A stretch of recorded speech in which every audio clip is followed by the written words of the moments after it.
We have some updates to bring you from the Gaza Strip. On Sunday, the global call for Israel to cease its military operations in Gaza heightened as Israeli forces advanced into the heart of Khan Yunis, the largest city in southern Gaza. Diplomats and UN officials issued increasingly urgent alerts regarding the scarcity of food and the widespread displacement affecting nearly 2 million Palestinians.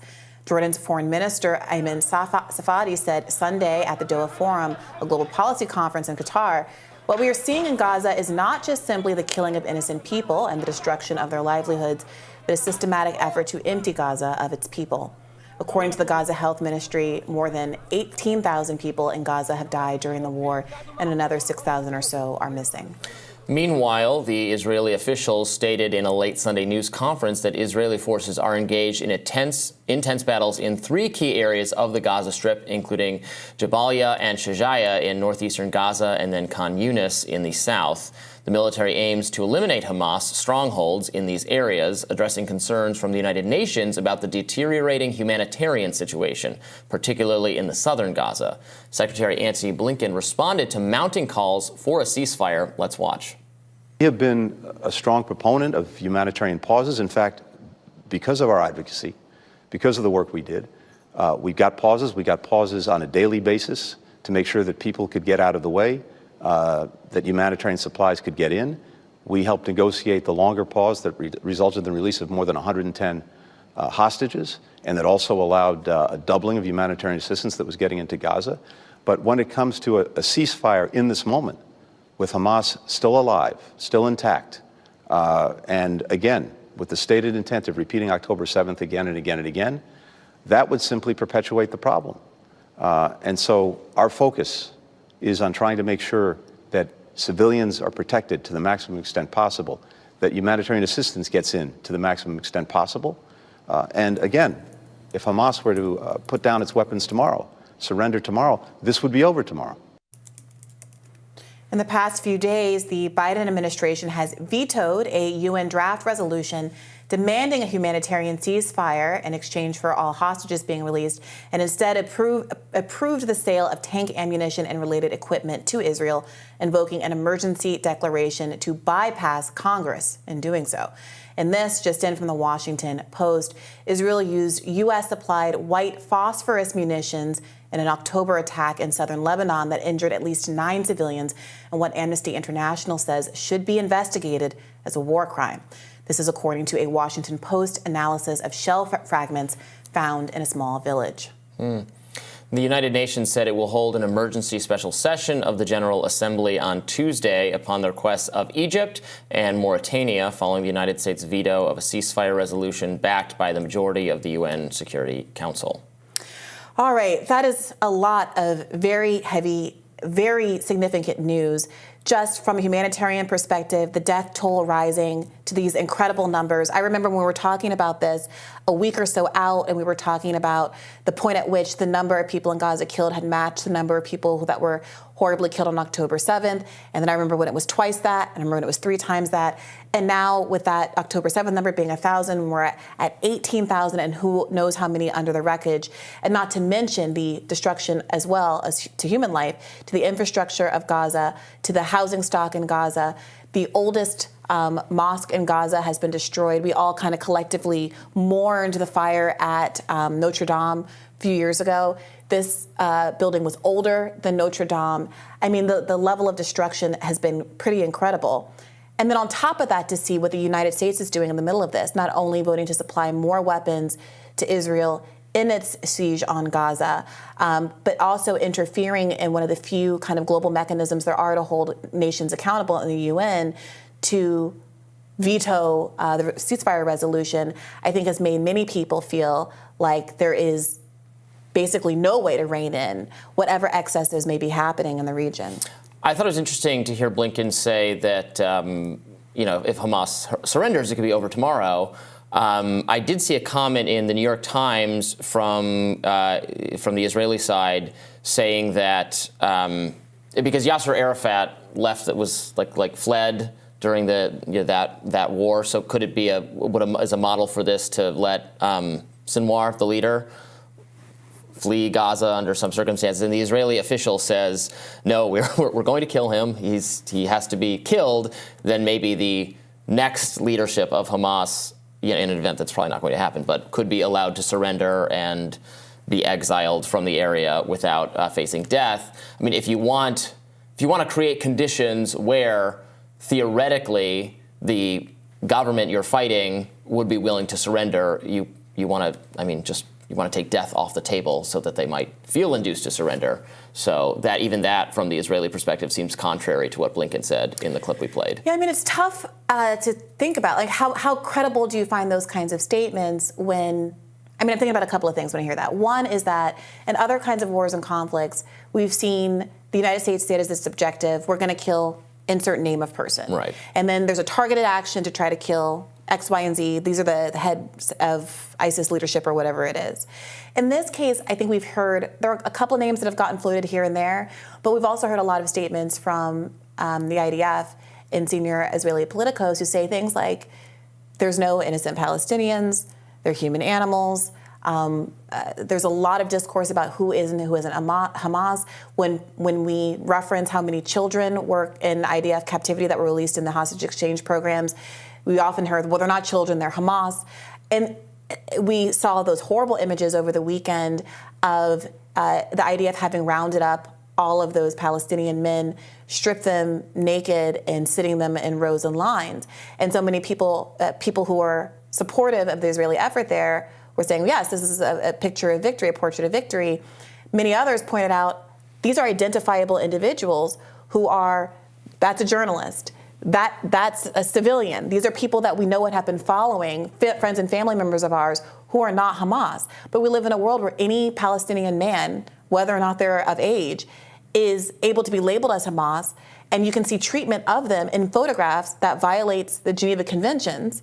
And it's just accepted as, well, if someone said they're Hamas, they're Hamas. So Israel's saying we're going to keep going until Hamas surrenders while having such a flexible vision of who Hamas is, to me says you have an open-ended excuse to continue killing people in Gaza until you decide you don't want to kill people anymore. And I think it's important to note that, especially given that we have this 18,000 person death toll now, and reporting by Israel, and an Israeli analysis found that the Israeli bombardment of Gaza has killed a significantly greater portion of civilians than the average civilian death toll in conflicts around the world during the 20th century. So statements from Blinken and others in our own government that say, well, of course Israel's doing its best to safeguard civilians, are patently, obviously, empirically untrue. If they're doing their best, they're doing worse than every other actor in a conflict zone in the 20th century, in any other war. So at what point does America, who's, again, bypassing Congress to send more weapons to Israel, have 18,000 people's worth of blood on its hands? At what point do we stop? I don't know. I don't think there's any point at which we stop sending aid. We've said we'll keep doing that no matter what. I mean, maybe we eventually will become disenchanted with the mission statement if it is that difficult to achieve. I mean, Hamas they are an organization. We can keep killing people associated with it or in its leadership positions. By we, I mean the Israelis. So well, it is. I mean, it is we, right? At a certain point, we're providing diplomatic immunity for Israel, and if we're supplying weapons for Israel, and we're supplying more aid to Israel than we do to any other country in the world. Think about the places you think of when you think of poverty and destruction and folks that might need our help. Israel is one of the most wealthy countries in the world, and they get the bulk of our aid. I don't think they need our help. I absolutely think it's unfair to ask Americans to keep paying for that when we have so many problems at home. That's something Thomas Massey keeps talking about. That's something Tucker Carlson talks about. There's certainly a healthy appetite on the right for critiquing the America Last policy of contributing endless amounts of money to other nations' defenses, even when they're perfectly capable of paying for it by themselves, in the case of Israel, or when their neighbors, ostensibly allied with us, for whom the battle is much more important, are barely lifting a finger, as in the case of Ukraine and its neighbors. So I think there's certainly some level of support, even on the right. We could, work together to do that. But especially because this conflict is just going to go on. I mean, there's support for doing this in Israel. We talked to Zach Beecham about the situation with Netanyahu. Netanyahu might be unpopular, but the Israeli strategy of all-out war with Hamas is popular and is therefore going to continue. Yeah, well, whatever, I mean, from a humanitarian perspective, I would hope that the world still continues to support a call for a ceasefire, regardless of what anybody's individual country is doing. But certainly, the question of what the U.S. specifically is doing is a real one and a significant one. And it is notable that there does seem to be a bipartisan consensus of support for this action. The actions that Congress has chosen to take are not to stand up against Biden going around Congress to send more money to Israel. Instead, they've been using their time passing abridgments of free speech resolutions that say that criticism of Zionism, the ongoing genocide in Israel, is in fact anti-Semitism. You had the censure of Rashida Tlaib, the only Palestinian in Congress. And you have AIPAC reportedly pledging $100 million to unseating all of the Congress members, including Massey, who have been willing to stand up and articulate some resistance to America's endorsement of this ongoing genocide. So it's a really tough situation because it doesn't seem that there's any political opposition in our country to this. Well, but I mean, I think. Sure. The tough situation is, again, to me, is just generated by the fact that there's very little opposition to what's going on for the relevant participants in the conflict. Like a ceasefire would be ideal. I hope that Israel would, recognize and the existence of Palestine and stop encroaching on the West Bank and give full political rights to the Palestinians or a separate state or whatever. And in exchange, Hamas would give up its stated goal of eradicating Israel and continuing to fight with the Palestinians, or with the Jewish people, rather. But neither of those groups are going to do that, so they're just going to keep fighting. So there'll be no ceasefire.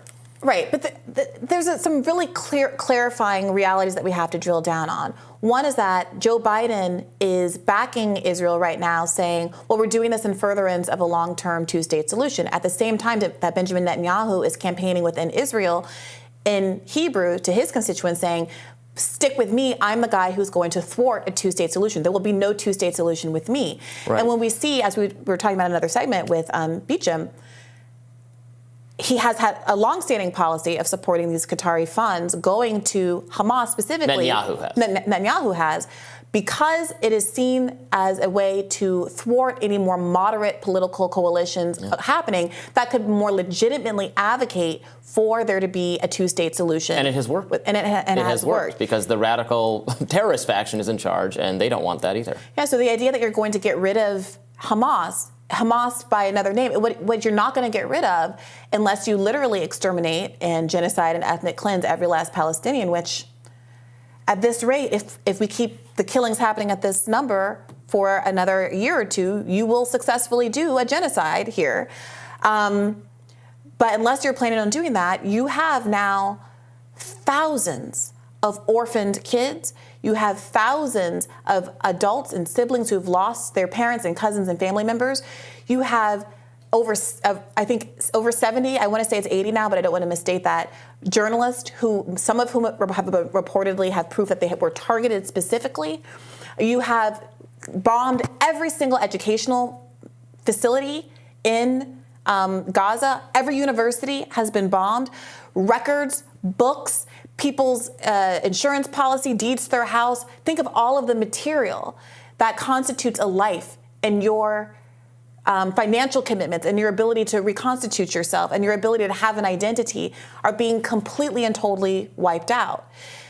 If you are someone who has had that happen to you, why on earth, and you're still alive, which might be the end goal, is to make sure that nobody's not left alive, and you're still alive, how on earth would you not keep wanting to fight for justice for your people in whatever form that manifests? And so the idea that you are going to take a people who are already largely migrants who have been kicked out of Israel and say, and who have been radicalized by that process, and then do that to them again and by orders of magnitude greater and think that's not going to yield the same results. I mean, it's insanity. I mean, I think their hope is to repeat the textbook best case of regime change ever happening in the Japan experience, where we bombed their city and then bombed another one, and we would have kept bombing them until we got the unconditional surrender of the entire government, and then they all got on board with a Western dictated government, and there was no further violence or anything of that nature, even though we killed thousands and thousands of innocent people. That's the Well, I will say here's the goal. a notable difference in those scenarios is that Japan had a country.